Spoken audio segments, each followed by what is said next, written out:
because Bayern earlier that day beat Augsburg 5-3. It was quite a wild game. I don't know, Christoph, if you had a chance of seeing it, but Augsburg took the lead after only 3 minutes. Megan Berisha taking advantage of some sloppy defending from Bayern. And then Bayern came back really, really strong, scored 4 goals. Cancelo and Pavard with a double. And then Leroy Sané, who had a good game. And then Berisha scored another one. And then it was one from Davis. And then right at the end, Cardona got one for Augsburg. So a game that showed once again how deep Bayern's bench is, because Nagelsmann made, I think, 5 changes. And going forward, you didn't lose any of the potency. Perhaps Bayern actually, also to do with the opposition and the quality, of course, created lots of chances and could have scored lots of goals.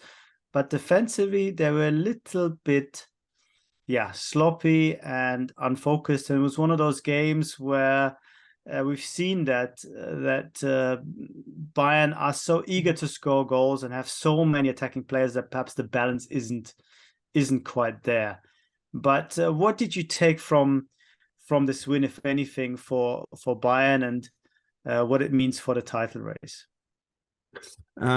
If we see the combination now with the Dortmund losing 2 points at Schalke and Bayern more or less easily winning against Augsburg, with the problems, with the highs and lows you were talking about. I think it's proof of this, what we've talked about. So if Borussia Dortmund is not playing their 100%, they can easily drop points. And but Bayern is playing like 90%. They mostly will win it, and probably this Augsburg game was one of these 90% or 85% games, or however you would judge it. And so there is no doubt about this quality gap. And when Borussia Dortmund has some players missing and because of injuries and so on, it can happen that they drop these points. And so in the end, it will come as we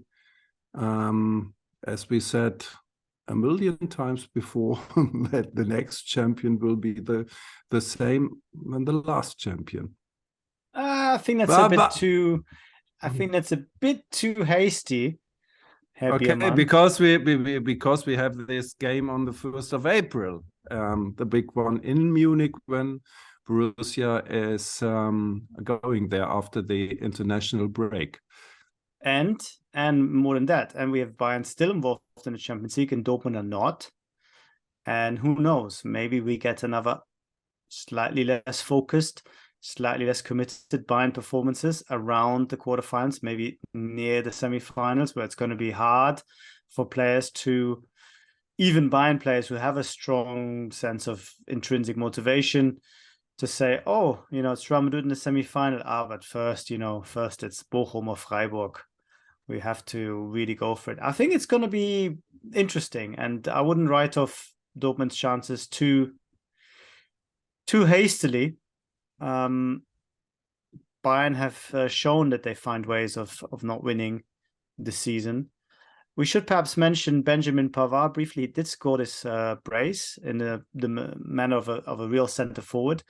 2 volleys, some really good work, and also a big turnaround in his personal situation, because not long ago, I think it started before the World Cup, and then after it carried on, there was a sense that his time at Bayern was up, that he needed a new challenge, that he wasn't going to renew his contract. But he's played so well in recent weeks, and of course Saturday really capped a fine week or so of performances, a fine few weeks of performances. He missed, of course, the PSG game with suspension. that both Bayern and the player are now thinking that they might renew their vows, as it were, for for a bit longer. Let's see what happens there. And what do you make of Cancelo's performance? Because he was playing again. He gave an assist in fantastic fashion. One of these ultra precise, super soft, super smooth crosses that he is able to play, fun to watch. What do you make of him, of it that Julian Nagelsmann brought him on this time?